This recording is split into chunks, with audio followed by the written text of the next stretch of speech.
আসসালামু আলাইকুম। সম্মানিত হবু শিক্ষকগণ, আপনারা সবাই কেমন আছেন? আপনারা ইতিমধ্যেই জানেন যে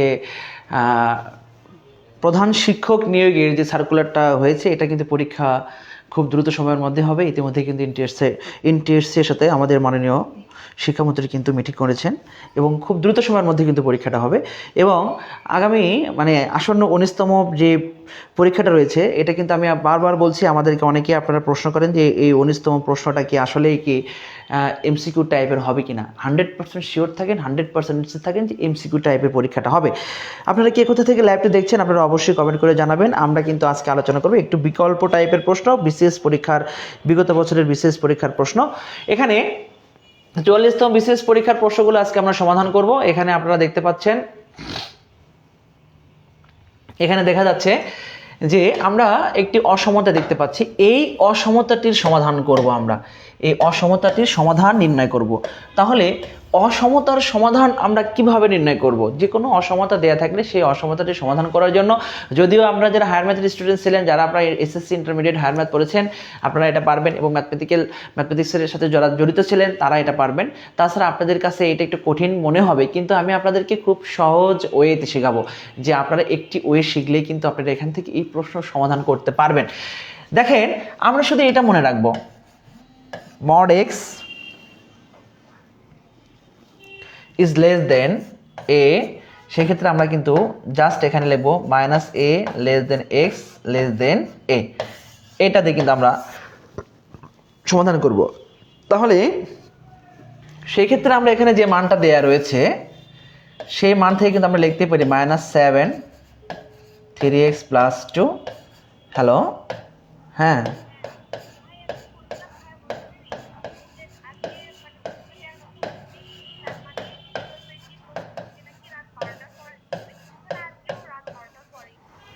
আচ্ছা দেখা যাক, আমি লাইন দেখতেছি। হ্যাঁ, আচ্ছা ঠিক আছে, আচ্ছা হ্যাঁ। তারপর এখানে আমরা দেখতে পাচ্ছি আমরা এখানে সমাধানটা কিভাবে করলাম। আমরা জাস্ট এখানে 7 অর্থাৎ -7 এই পুরো মানটাকে আমরা x হিসেবে ধরে নিলাম এবং এখানে +7। এখন আমরা আমাদের মূল কাজ হচ্ছে আমরা x এর মানটা নির্ণয় করব। সমাধান যেহেতু করব অবশ্যই x এর মানে নির্ণয় করব এখানে। তাহলে x কে আমাদের ভাগ করতে হবে কিভাবে? এখানে +2 রয়েছে, আমরা এখানে -2 সবগুলোই -2 করলাম। তাহলে এখানে -9, এখানে 3x, এখানে 5, এবার এখানে 3x রয়েছে। তাহলে এখানে আমাদের সবগুলো মানকে কি করতে হবে? 3 দ্বারা ভাগ করতে হবে। এই যে 3x ডিভাইডেড বাই কত? 3, এখানে হচ্ছে 5 ডিভাইডেড বাই কত? 3। তাহলে এখান থেকে আমরা পাবো -3 less than x less than 5 divided by কত? 3। তাহলে এইটা হচ্ছে আমাদের সঠিক উত্তর, -3 less than x less than 5 divided by 3। তাহলে এই টাইপের কোনো উত্তর কি এখানে কোনোটা দেয়া আছে? আমরা একটু খেয়াল করি, -3x less than = 5/3 আছে, কিন্তু তাহলে এখানে যে 4টা উত্তর রয়েছে তার একটা উত্তরও সঠিক নয়। সঠিক হয়তো ক নাম্বার, যদি এখানে মাইনাসটা না থাকতো। তাহলে যদি প্রশ্নের 4টা উত্তরের মধ্যে কোনো উত্তর আপনি না মেনে, তাহলে উত্তর করার কোনো প্রয়োজন নেই। আর যদি প্রশ্ন উত্তর থাকে তাহলে আমরা অবশ্যই উত্তর করব। তাহলে এই যে প্রক্রিয়াটা, এই প্রক্রিয়াটা কিন্তু আমি আপনাদেরকে দেখালাম খুব ইজি একটা ওয়েতে। আপনারা এই টাইপের যে কোনো প্রশ্ন আসলে কিন্তু আপনারা খুব সহজে সমাধান করতে পারবেন। আপনারা লাইভটি কে কোথা থেকে দেখছেন এবং লাইভটি ক্লিয়ার দেখতে পাচ্ছেন কিনা অবশ্যই একটু কমেন্ট করে কিন্তু আমাদেরকে জানাবেন। আচ্ছা, আমরা পরবর্তী প্রশ্নটা একটু খেয়াল করি। দেখেন, এখানে আমাদের লসগু এবং গসগু থেকে আমরা কিন্তু দীর্ঘদিন শিক্ষক নিবন্ধন পরীক্ষার যে প্রশ্নগুলো রয়েছে এগুলো নিয়ে আমরা আলোচনা করেছি। সেখানে কিন্তু আমরা দেখতে পেয়েছি যে সব পরীক্ষাতেই আমরা দেখতে পেয়েছি যে লসগু এবং গসগু থেকে প্রশ্ন এসেছে। তার এখানে দেখেন আমরা আলোচনা করছি 40তম বিশেষ প্রিলিমিনারি টেস্ট, অর্থাৎ এখানেও কিন্তু আমরা দেখতে পাচ্ছি এখানে লসগুর একটা লসগু একটা দেয়া রয়েছে। এখানে দেখেন, এখানে প্রশ্নটা যেটা রয়েছে এখানে বলছে এই মানটা এবং এত এর সংখ্যার সহগের গসগু নির্ণয় করো। তাহলে এখানে যে মানটা রয়েছে এখানে সহগগুলোর গসগু নির্ণয় করতে বলছে, সহগগুলোর গসাগু। তাহলে যেভাবে উত্তরটা দেয়া রয়েছে, প্রথম রাশি একটু খেয়াল করবেন, প্রথম রাশির সহগ ওখানে 6 ভেঙে দিই 2 × 3, এবং দ্বিতীয় যে রাশিটা রয়েছে, দ্বিতীয় রাশির দ্বিতীয় রাশির সহগটা এখানে রয়েছে 4, 4কে ভেঙে দিই 2 ইন্টু 2। তাহলে আমাদের গসাগু হচ্ছে প্রত্যেকটি রাশির মধ্যে যে মানটি আমরা কমন পাবো সেই মানটিকে আমরা গসাগু বলবো। তাহলে এখানে দেখতে পাচ্ছি এই যে 2 এবং এখানেও দেখতে পাচ্ছি এটা 2, তাহলে আমরা অবশ্যই বলতে পারি গসাগু হবে হচ্ছে এখানে আমাদের 2। তাহলে আমাদের সঠিক উত্তর হবে 2। আমাদের হয়তো বা আনসারগুলো লিখতে ভুল হয়েছে, এই জন্য আমরা এই 2টা আমরা মানে প্রশ্ন যেভাবে রয়েছে যে সহগের গসাগু, সেক্ষেত্রে আমাদের উত্তর হবে 2। সেক্ষেত্রে আমাদের উত্তর হবে 2। আর যদি বলতো দুইটি রাশির গসাগু নির্ণয় করো, যদি এই প্রশ্নটা না থাকতো, এখানে যদি লেখা থাকতো রাশি দুইটির গসাগু নির্ণয় করো, সেই ক্ষেত্রে আমাদের প্রশ্নটা কিভাবে আসতো আমরা একটু খেয়াল করি। রাশি দুইটির গসাগু নির্ণয় করতে বললে আমরা এখানে প্রথম রাশি কাজ করে নিতাম। প্রথম রাশি 6a স্কোয়ার বিসি 2 ইন্টু 3, এ এখানে আমরা দুইবার আছে, এখানে বিটা রয়েছে, সিটা রয়েছে। এখন আমরা এখান থেকে লিখব দ্বিতীয় রাশি 4a cube B square C square, 4কে ভেঙে দিলাম, এখানে এ 3টা রয়েছে, আমরা 3টা এ এখানে লিখে দিই, এখানে বি, আবার এখানে দেখতে পাচ্ছি সিউ 2টা রয়েছে। আচ্ছা, এখন আমরা লিখি এখানে তো গসাগু। এখন খেয়াল করুন এখানে 2 রয়েছে, এখানে 2 রয়েছে, 3 এখানে নেই, এখানে 3 রয়েছে, প্রয়োজন নেই। আমরা এখানে দেখতে পাচ্ছি এ রয়েছে, এখানে ওকে, এখানে একটা এ রয়েছে, এখানে আরও একটা রয়েছে, নিলাম ওকে, এখানে বি রয়েছে ওকে, এখানে একটা বি নেই, এই যে, তারপর এখানে একটা সি রয়েছে, এই যে এটা সি নেই এখান থেকে, এই যে। তাহলে কিন্তু আমরা এখান থেকে বলতেই পারি 2a স্কোয়ার বিসি, এই যে আমরা কিন্তু আমাদের সঠিক উত্তরটা পেয়ে গেছি। অর্থাৎ দুইটি রাশির গসাগু নির্ণয় করতে বললে আমরা এই প্রক্রিয়ার সাহায্যে গসাগু নির্ণয় করব, এবং যদি বলে সহগ দ্বয়ের গসাগু নির্ণয় করো, তাহলে আমরা এই প্রক্রিয়ায় সহগের গসাগু নির্ণয় করব। অর্থাৎ প্রশ্নে যেটা থাকবে আমরা সেই প্রক্রিয়ার সাহায্যে কিন্তু সমাধান করতে পারি। ইতিমধ্যেই মিথুন আপনি কমেন্ট করেছেন, আপনাকে অসংখ্য ধন্যবাদ। আপনারা যারা আমাদের সাথে যুক্ত আছেন অবশ্যই আপনারা আপনাদের মূল্যবান বক্তব্যগুলো কমেন্টের মাধ্যমে প্রেস করতে পারেন। আমরা পরবর্তী প্রশ্ন দেখি।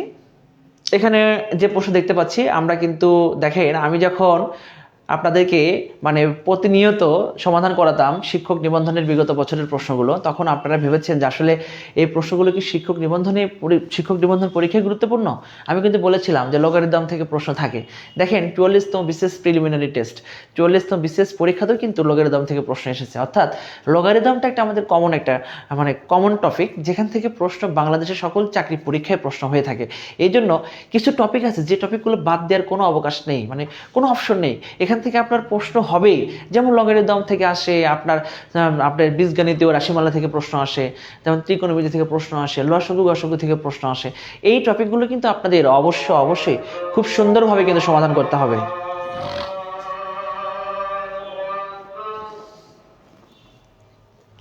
আমরা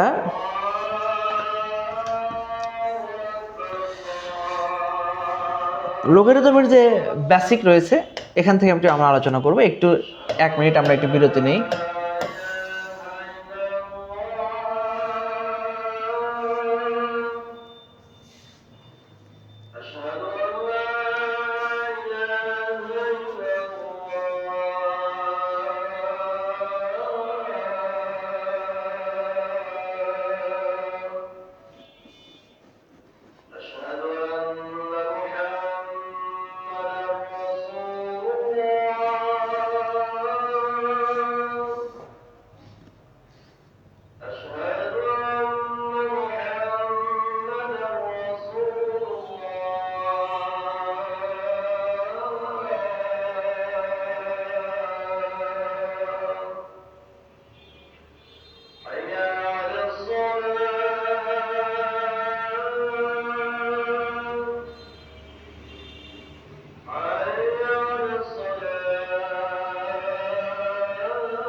কি আপনারা আমাদের সাথে কে কে যুক্ত আছেন? আজান হচ্ছে এই জন্য একটু বিরতি দিয়েছি, আবার নামাজের জন্য আমাদের 8টায় তারাবির নামাজ, আমরা অবশ্যই 8টার মধ্যেই ক্লাসটা শেষ করবো ইনশাল্লাহ।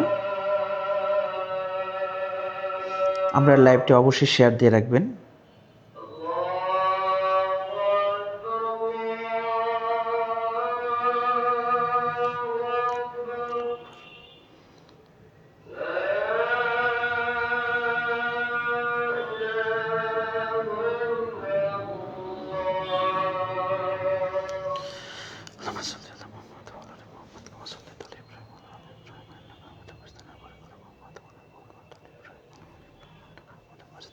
আচ্ছা, আমরা আমাদের আলোচনা শুরু করি। আমরা 8টার মধ্যে ক্লাস শেষ করব, যেহেতু 8টার দিকে আমাদের তারাবির নামাজ, আমরা অবশ্যই 8টার মধ্যে ক্লাসটা শেষ করব। আমরা পরবর্তী প্রশ্ন দেখি। আমরা লগারিদমের যে বেসিক নিয়ে আমরা যে প্রশ্নটা এখানে রয়েছে, আমরা জানি লগ বেজ এবং মান যদি সমান হয় তখন তার মানটা হবে 1। এটা আমরা সবাই জানি, প্রত্যেকে এটা জানি আমরা, যেহেতু এখানে 10 বেস রয়েছে। এবং আমরা এটাও জানি লগের ক্ষেত্রে যদি গুণ থাকে আমরা এটাকে লিখি হচ্ছে লগ এ প্লাস লগ বি।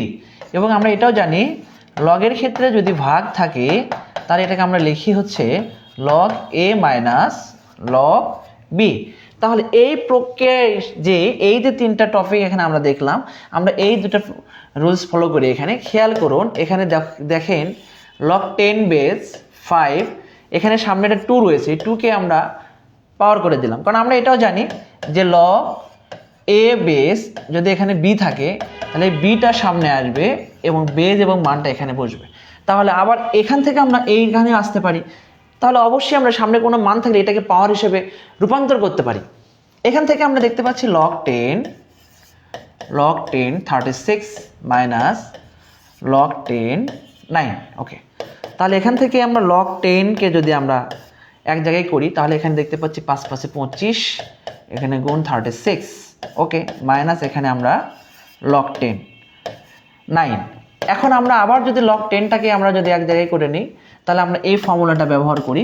লগ এ বলতে এই পুরো মানটা বসাবো, এখানে বি হিসেবে আমাদের বসবে 9। আমরা কেটে দিই 4 এবং 25 গুণ করলে হবে 100। লগ 10 100কে যদি ভেঙে দিই 10 স্কোয়ার। এবার খেয়াল করুন, 100কে ভেঙে দিলাম 10 স্কোয়ার, এই 2টা আমরা অবশ্যই সামনে দিতে পারি লগ 10 এই যে। তাহলে দেখেন বেজ এবং মান সমান, তার মানটা হবে 1। আমাদের সঠিক উত্তর হবে 2। তাহলে এখানে আমি যতগুলো 4টা ফর্মুলা লিখেছি, লগারিদম বেসিক লিখেছি, দেখেন আপনি এই সমাধান করার জন্য আপনার কিন্তু এই 4টা ফর্মুলাই কিন্তু ব্যবহার করা হয়েছে, একটাও কিন্তু এখানে কম রাখা হয়নি। অর্থাৎ আমরা এই মাইনাসের ফর্মুলা ব্যবহার করেছি, প্লাসেরটা ব্যবহার করেছি, বেজ এবং মান সমান থাকলে তার মানটা ব্যবহার করেছি, যখন পাওয়ার থাকে পাওয়ারটাকে সামনে নিয়ে আসার যে প্রক্রিয়াটা সেটা আমরা শিখেছি। অর্থাৎ আমরা এই 4টা ফর্মুলা ব্যবহার করে একটি অঙ্ক সমাধান করেছি। তাহলে লগারিদম সম্পর্কে আপনি যখন লগারিদমের অঙ্কগুলো সমাধান করবেন তখন কিন্তু আমরা অবশ্যই যে এই সম্পর্কে, অর্থাৎ এই যে বেসিক যে সম্পর্কটা রয়েছে, বেসিক যে জিনিসগুলো রয়েছে, এই বেসিক জিনিসগুলো আপনাকে অবশ্যই ভালোভাবে নিজের আয়ত্তে রাখতে হবে। আপনি যদি বেসিকটা ক্লিয়ার করতে পারেন, বেসিক যত বেশি শক্তিশালী হবে আপনি সমাধানগুলো তত দ্রুত সময়ের মধ্যে করতে পারবেন। দেখেন আমরা আমাদের এই যে দেখেন এই প্রশ্নটা দেখেন, বলছে ক্রয় মূল্য বিক্রয় মূল্যের দ্বিগুণ হইলে ক্রয় মূল্য, এখানে বলা আছে ক্রয় মূল্য বিক্রয় মূল্যের দ্বিগুণ হলে শতকরা লাভ বা ক্ষতি হয়। খেয়াল করুন, ক্রয় মূল্য বিক্রয় মূল্যের দ্বিগুণ, মানে বিক্রয় মূল্য যা হবে ক্রয় মূল্য তার দ্বিগুণ হবে। তাহলে ক্রয় মূল্য যদি বেশি হয়, বিক্রয় মূল্য যদি কম হয়, সেক্ষেত্রে অবশ্যই ক্ষতি হয়। তাহলে ক্ষতি হবে। আপনি এটা যেভাবে খুশি আপনি সেভাবে সমাধান করতে পারেন, আপনার যেরকমভাবে আপনার ভালো লাগবে আপনি সেভাবে আপনি সমাধান করতে পারবেন। দেখেন কিভাবে সমাধান করা যায়। তাহলে বিক্রয় মূল্য আমরা x টাকা ধরে নিলাম। আচ্ছা, তাহলে ক্রয়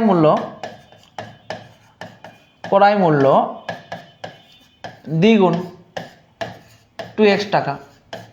তাহলে ক্রয় মূল্য বেশি বিক্রয় মূল্য কম, তাহলে অবশ্যই ক্ষতি হয়েছে। শতকরা ক্ষতি হয়, ক্ষতি সমান আমরা এখানে লিখব ক্রয় মূল্য মাইনাস বিক্রয় মূল্য, বিক্রয় মূল্য এখানে ডিভাইডেড বাই ক্রয় মূল্য গুণ 100।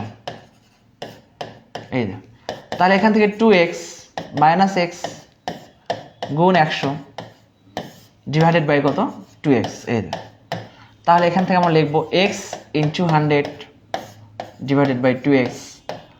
আমরা x যদি কেটে দিই তাহলে এখানে আমরা দেখতেই পাচ্ছি 50%। তাহলে আমরা কিন্তু এরকম সহজ ওয়ে দিয়ে, সহজ সূত্র দিয়ে আমরা কিন্তু লাভ বা ক্ষতির পরিমাণটা নির্ণয় করতে পারি। যদি আমরা দেখি বিক্রয় মূল্য বেশি হচ্ছে, ক্রয় মূল্য কম হয়েছে, তাহলে আমরা শতকরা লাভ হয়। আর যদি ক্রয় মূল্য বেশি হয়, বিক্রয় মূল্য ক্ষতি হয়, তাহলে আমরা লিখবো শতকরা ক্ষতি হয়। খুব ইজি একটি বিষয়। এইরকম দেখেন, এরকম সহজ সহজ প্রশ্ন কিন্তু আমরা ইতিমধ্যেই কিন্তু শিক্ষক নিবন্ধন পরীক্ষায় সমাধান করেছি। শিক্ষক নিবন্ধন পরীক্ষার প্রশ্ন যখন সমাধান করেছি তখন এরকম টাইপের প্রশ্ন পেয়েছি। আজকে আমরা আলোচনা করছি 44তম বিশেষ পরীক্ষার প্রশ্নগুলো। এখানেও কিন্তু আমরা সেম প্রশ্নগুলোই কিন্তু দেখতে পাচ্ছি। আমরা দেখেন, আমরা সমান্তর ধারা গুণোত্তর ধারার প্রশ্নগুলো আমরা সমাধান করেছি। এখানেও আমরা দেখতে পাচ্ছি সমান্তর ধারা এবং গুণোত্তর ধারা থেকে কিন্তু প্রশ্ন এসেছে। এখানে বলা রয়েছে যে -5 পি কিউ, বলছে -5 পি কিউ এবং 16। এখানে 4টা পদ দেয়া রয়েছে, 4টা অনুক্রম বলেছে এখানে। তাহলে পি এবং কিউ এর মান আমাদের নির্ণয় করতে বলছে। এগুলো সমান্তর অনুক্রম, এগুলো বলা রয়েছে সমান্তর অনুক্রম। আমরা জানি সমান্তর অনুক্রম বা সমান্তর ধারার n-তম পদের যে ফর্মুলাটা রয়েছে a + n-1 * d। n-তম পদের যে ফর্মুলাটা রয়েছে a + n-1 * d। এইটা তাহলে এই ফর্মুলার সাহায্যে আমরা কি করব, সমান্তর অনুক্রমের যে ফর্মুলাটা রয়েছে এটার সাহায্যে আমরা সমাধান করতে পারি। এখানে প্রথম পদের মানটা দেয়া রয়েছে, আপনি খেয়াল করুন, প্রথম পদের মানটা দেয়া রয়েছে -5, ওকে। এবং এটা 4 নম্বর পদ মানে চতুর্থ পদের মানটা দেয়া রয়েছে, অর্থাৎ a + 4-1 * d, অর্থাৎ চতুর্থ পদের যে মানটা দেয়া রয়েছে এই মানটা হচ্ছে 16 দেয়া রয়েছে। আমরা এখন এখানে a এর মানটা ব্যবহার করব, তাহলে 3 × d, এখানে 16। তাহলে এখান থেকে আমরা d এর মানটা আমরা ব্যবহার করতে পারি, 16 প্লাস কত এখানে 5। তাহলে এখান থেকে আমরা লিখতে পারি 3d = কত 21, অর্থাৎ d এর মান হচ্ছে কত, d এর মান 7। তাহলে a এর মান এবং d এর মান আমরা পেয়েছি। এখন আমাদের প্রয়োজন কি p এর মান। পিটা হচ্ছে কোন সমান্তর অনুক্রমের দ্বিতীয় পদ। তাহলে দ্বিতীয় পদের সূত্র কি, a + 2-1 * d। তাহলে a এর মানটা আমরা এখানে ব্যবহার করলাম, এখানে 1, d এর মানটা 7 ব্যবহার করলাম, -5 + 7 = 2। এবং কিউ বের করতে বলছে। কিউটা হচ্ছে কোন সমান্তর অনুক্রমের, এখানে এই সমান্তর অনুক্রমের তৃতীয় পদ। তাহলে এখানে a + 3-1 * d। তাহলে এখানে আমরা a এর মানটা ব্যবহার করব, -5 2 × d এর মানটা আমরা এখানে 7 ব্যবহার করব, -5 7 × 14। তাহলে এখানে আমাদের মানটা হবে 9। তাহলে p এর মান হবে 2, q এর মান হবে 9। এই যে কত সহজ প্রক্রিয়ায় আপনি কিন্তু সমাধানটা করতে পেরেছেন। যদি আপনি একটু সহজে যদি সমাধান করতে চান, দেখেন আপনি যদি মানে বেসিক যে ফর্মুলাগুলো রয়েছে, আপনি যদি বেসিক ফর্মুলাগুলো জানেন তাহলে কত স্বল্প সময়ের মধ্যে কিন্তু আপনি এগুলো সমাধান করতে পারবেন। মানে একটু আপনাকে বেসিকগুলো মনে রাখার জন্য বারবার চর্চা করতে হবে। আপনি যত বেশি চর্চা করবেন তত বেশি বেসিকগুলো আপনি মনে রাখতে পারবেন। এবং আমি আপনাদেরকে আবারও বলছি, আপনারা যারা আসন্ন 19তম শিক্ষক নিবন্ধন পরীক্ষার মাধ্যমে শিক্ষক হতে চান, আপনাদেরকে আমি অবশ্যই বলবো যে পরীক্ষা কিন্তু 100% প্রিলিমিনারি পরীক্ষা হবে। আপনারা অবশ্যই আপনাদের প্রস্তুতিকে গুছিয়ে নিন, সময় নষ্ট করার কোনো অপশন নেই। আপনারা খুব স্বল্প সময় পাবেন, কারণ যেহেতু এমসিকিউ এবং প্রিলি পরীক্ষা একই দিনে অনুষ্ঠিত হবে, সুতরাং এখানে আপনাদের হাতে সময় খুবই কম থাকবে। আপনারা অবশ্যই শুরু থেকেই প্রস্তুতিটাকে জোরালো করুন। যদি আপনার প্রস্তুতি ভালো হয় তাহলে কিন্তু আপনি অবশ্যই পাশ করবেন এবং ভালো একটি প্রতিষ্ঠানে চাকরি পাবেন। আমরা আমাদের পরবর্তী প্রশ্ন দেখি।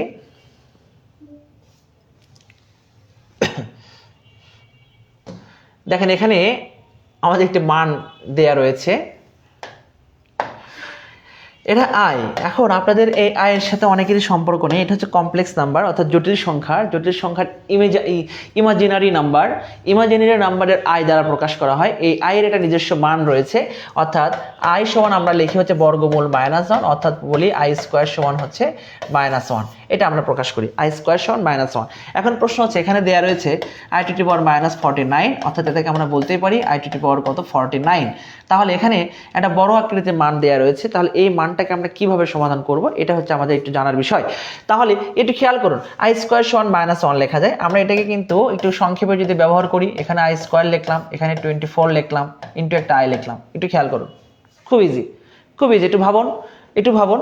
আচ্ছা ঠিক আছে, আমি আপনাদেরকে আরো একটু সহজ করে দিই, I two the power 48 into I. এবং আপনারা জানেন যে a two the power -n থাকলে এটাকে আমরা প্রকাশ করি 1 ডিভাইডেড বাই কত a two the power n এর মাধ্যম দিয়ে। তাহলে এখানে -49 রয়েছে, অর্থাৎ i টু দি পাওয়ার লেখা রয়েছে -49, এটাকে আমরা প্রকাশ করতে পারি 1 ডিভাইডেড বাই কত i টু দি পাওয়ার কত 49। ওকে, ক্লিয়ার? তাহলে এখন এখানে আমরা এই 49 কে এখানে লিখলাম 48 ইন্টু আই। যেহেতু আমরা জানি আই স্কোয়ার সমান -1, এটাকে স্কোয়ার দিব, দিয়ে তারপর 24 দিব। আমরা জানি পাওয়ার এবং পাওয়ার গুণ হয়, অর্থাৎ 24 দেখুন 48। তাহলে ইন্টু এখানে আই। এবার খেয়াল করুন, আই স্কোয়ার সমান আমরা কি লিখি -1 লিখলাম -1। আমরা জানি -1 পাওয়ার যখন জোড় সংখ্যা পড়ে তখন সেই মাইনাসটা থাকে না। মাইনাসের পর জোড় সংখ্যা পড়লে প্লাস হয় এবং বিজোড় সংখ্যা পড়লে মাইনাস হয়, এটা আমরা মনে রাখবো। তাহলে এখানে জোড় সংখ্যা পড়েছে, সুতরাং এই মানটা এখানে সরাসরি মাইনাসে থাকবে ইন্টু আই। তাহলে প্রশ্নে এরকম কোনো মান নেই। তাহলে আমরা এখন এখানে কি করব, 1 ডিভাইডেড বাই -i, লব এবং হরকে একটা আই দ্বারা গুণ করব, এই যে। তাহলে এখান থেকে আমরা দেখতে পাচ্ছি আই নিচে আই স্কোয়ার সমান এটা -1 বসাই দিব, দুইটা মাইনাস গুণ করলে হবে প্লাস। দেখেন আমাদের সঠিক উত্তর আসছে শুধু আই। আমরা কিন্তু এই প্রশ্নটাকে মানে একটু ঘুরিয়ে পেঁচিয়ে একটু বিস্তারিত ব্যাখ্যা সহ কিন্তু সমাধান করেছি, একদম পুরা ব্যাখ্যা সহ সমাধান করে কিন্তু এখানে প্রেজেন্ট করেছি। আপনাদের প্রশ্ন ভুল হওয়ার কোনো সম্ভাবনা এখানে নেই। তবে এটার ক্ষেত্রে আপনাদের যদি আরো এক্সট্রা কিছু বেসিক জানার থাকে তাহলে আপনাদেরকে বলবো, আয়ের পাওয়ার যত বড় মানই আসুক না কেন, আপনারা যদি এই নোটটা জানতে পারেন যে আয়ের পাওয়ারকে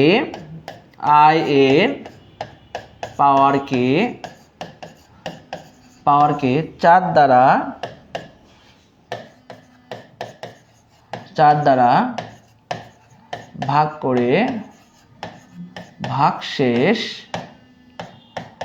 1 হলে আনসার হবে হচ্ছে, যদি 0 হয়, ভাগশেষ 0 হলে উত্তর হবে 1। আচ্ছা, এবার আয়ের পাওয়ারকে 4 দ্বারা ভাগ করে ভাগশেষ 1 হইলে উত্তর হবে আই। আয়ের পাওয়ারকে 4 দ্বারা ভাগ করে ভাগশেষ যদি 2 হয় তাহলে আমরা আনসার লিখবো হচ্ছে -1। আয়ের পাওয়ারকে 4 দ্বারা ভাগ করে ভাগশেষ যদি 3 হয় আমাদের আনসার হবে হচ্ছে -i। যদি আমরা এই 4টা মনে রাখতে পারি তাহলে আয়ের পাওয়ার যত বৃহত্তর মানই আসুক না কেন আমরা কিন্তু সরাসরি 4 দ্বারা ভাগ করব, ভাগ করে দেখব তার মানটা কত আছে, ভাগশেষ কত। যেমন ধরেন এখানে প্রশ্নটা রয়েছে 1 divided by i to the power 49, তাহলে এখানে আমরা স্পষ্ট বলতে পারি আয়ের পাওয়ারকে 4 দ্বারা ভাগ করলে 4 × 48, ভাগশেষ থাকে 1, তার উত্তর হবে আমাদের কত, সরাসরি আই। এই যে উত্তর হবে সরাসরি আই। তাহলে 1 ডিভাইডেড বাই আই, তাহলে 1 ডিভাইডেড বাই আই এর তো এখানে কোনো উত্তর দেয়া নেই। তাহলে 1 ডিভাইডেড বাই আই থাকলে তখন আমাদের লব এবং হরে একটা করে আই দ্বারা গুণ করতে হবে। গুণ করলে এখানে আই হরে আই স্কোয়ার সমান -1, অর্থাৎ সরাসরি আমরা লিখতে পারি -i। খুব সহজে কিন্তু আমরা প্রশ্নটা সমাধান করতে পেরেছি। তাহলে এরকম টাইপের প্রশ্ন আমরা সমাধান করব, এগুলো একটু মানে আপনাদের কাছে জটিল মনে হতে পারে, কিন্তু এই টাইপের প্রশ্ন থেকে কিছু প্রশ্ন মানে এই টাইপের কিছু প্রশ্ন কিন্তু আপনাদের কিন্তু দেয়া থাকতে পারে আর কি।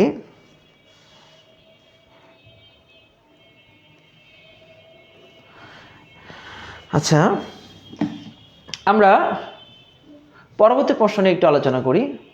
দেখেন, এটা গুণোত্তর গড় রয়েছে, এটা আপনারা করে নিন। আচ্ছা, আমি একটা প্রশ্ন দেখি এখানে। দেখেন, আমরা আলোচনা করছি 44তম বিশেষ পরীক্ষার প্রিলিমিনারি যে প্রশ্ন রয়েছে, এই প্রিলির যে প্রশ্নগুলো রয়েছে, এই প্রশ্ন থেকে দেখেন এখানে কিন্তু আমরা আরও একটি প্রশ্ন দেখতে পাচ্ছি, n সংখ্যক পদের যোগফল। তাহলে n সংখ্যক পদের যোগফল আমরা কিন্তু ইতিমধ্যে একটি প্রশ্ন সমাধান করেছি সমান্তর ধারার।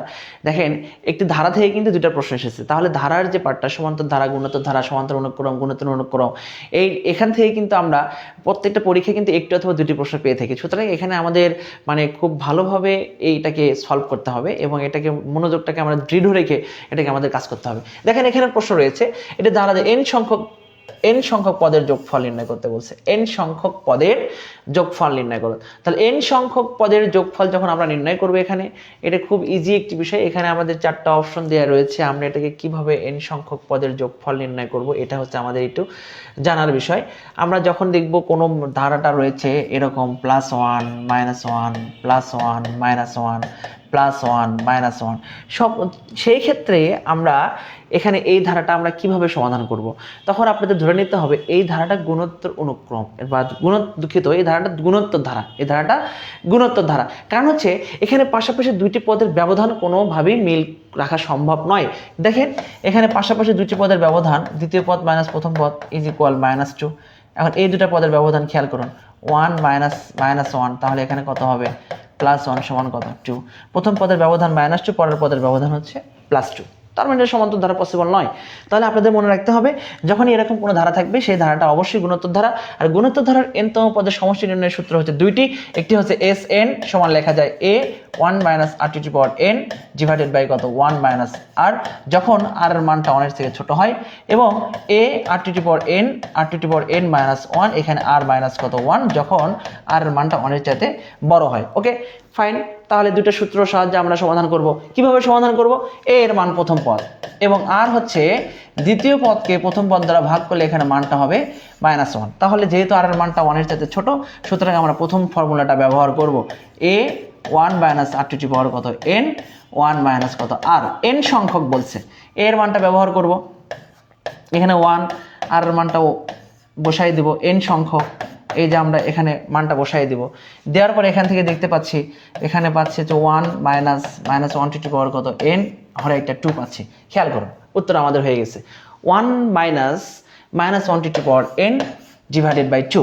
তাহলে এই যে প্রক্রিয়াটা, এই প্রক্রিয়ার সাহায্যে কিন্তু আমরা সঠিকভাবে কিন্তু সমাধান করতে পারবো। আমাদের শুধুমাত্র আমাদের এই বিষয়গুলো নিয়ে একটু জানতে হবে, বিস্তারিত বেসিকগুলো ক্লিয়ার করতে হবে। এই বেসিকগুলো ক্লিয়ার করলে কিন্তু আমরা এখান থেকে কিন্তু খুব স্বল্প সময়ের মধ্যে কিন্তু সমাধানগুলো করতে পারবো। আমরা আজকে আলোচনার শেষ দিকে আমরা সর্বশেষ প্রশ্ন একটু আমাদেরকে সমাধান করে দেখাই। দেখেন, এখানে দেখা যাচ্ছে একটি সমবাহু ত্রিভুজের বাহুর দৈর্ঘ্য দেওয়া রয়েছে এবং উচ্চতা x দেওয়া রয়েছে, x এর মানটা নির্ণয় করতে বলছে। খুব ইজি একটি বিষয়। সমবাহু ত্রিভুজের বাহুর দৈর্ঘ্য দেওয়া রয়েছে এবং উচ্চতা আমাদের বের করতে বলছে। আমরা সমবাহু ত্রিভুজ নিয়ে শিক্ষক নিবন্ধনের পরীক্ষায় প্রত্যেকটি পরীক্ষায় সমবাহু ত্রিভুজের থেকে একটি না একটি প্রশ্ন পেয়েছি, এখানেও পেয়েছি। সমবাহু ত্রিভুজ প্রত্যেকটা বাহুর পরিমাণ সমান, এটা একটা উচ্চতা, এখানে উচ্চতার মানটা দেওয়া রয়েছে x সেন্টিমিটার। আমরা জানি সমবাহু ত্রিভুজের উচ্চতা সমান আমরা লিখি হচ্ছে √3 ডিভাইডেড বাই 2 ইন্টু বাহু। এই যে আমরা যেহেতু এখানে উচ্চতার মান এখানে দেওয়া রয়েছে x সেন্টিমিটার, এখানে √3 ডিভাইডেড বাই কত, 2, বাহুর মান দেওয়া রয়েছে 2, এই 2 এবং এই 2 কেটে দিব, আমরা সরাসরি এখানে লিখব √3 এত সেন্টিমিটার। এবং তাছাড়াও আমরা বলতে পারি সমবাহু ত্রিভুজের ক্ষেত্রফল সমান আমরা লিখি √3 ডিভাইডেড বাই 4 ইন্টু বাহু স্কোয়ার। এই যে আমরা কিন্তু এই ফর্মুলা ব্যবহার করতে পারি। এবং আরও একটা জিনিস এখানে আমরা লিখতে পারি যে সমবাহু ত্রিভুজের পরিসীমা সমান আমরা লিখতে পারি 3 ইন্টু বাহুর দৈর্ঘ্য। তাহলে এই তিনটা রুলস বা এই তিনটা সূত্র যদি আমি মনে রাখতে পারি, তাহলে সমবাহু ত্রিভুজ নিয়ে আমাদের আর কোনো অঙ্কের কোনো সমস্যা হবে না। এবং পাশাপাশি এটাও জানতে হবে সমবাহু ত্রিভুজের প্রত্যেকটি কোণের পরিমাণ সমান এবং সবগুলো কোণের পরিমাণ 60 ডিগ্রি, এটা জানতে হবে। এবং সমবাহু ত্রিভুজের একটি কোণকে বর্ধিত করলে এই প্রত্যেকটি কোণের পরিমাণ হয় হচ্ছে 120 ডিগ্রি। যে কোনো সমবাহু ত্রিভুজের যে কোনো একটি বাহুকে বর্ধিত করলে করলে 120 ডিগ্রি কোণ উৎপন্ন হয় এবং সমবাহু ত্রিভুজের প্রত্যেকটি কোণের পরিমাণ হচ্ছে 60 ডিগ্রি। তাহলে এই সমবাহু ত্রিভুজ থেকে এই সবগুলো বেসিক যদি আমাদের জানা থাকে তাহলে কিন্তু এখান থেকে আমরা 1 নাম্বার কিন্তু খুব ভালোভাবে কিন্তু আমরা পাবো ইনশাল্লাহ। আজকের মতো এই পর্যন্ত, সবাই ভালো থাকবেন, সুস্থ থাকবেন। দেখা হবে আগামী দিন নতুন একটি শিক্ষক নিবন্ধন অথবা বিসিএস এর প্রশ্ন নিয়ে ব্যাখ্যা সহ সমাধান নিয়ে হাজির হবো ইনশাল্লাহ। আল্লাহ হাফেজ।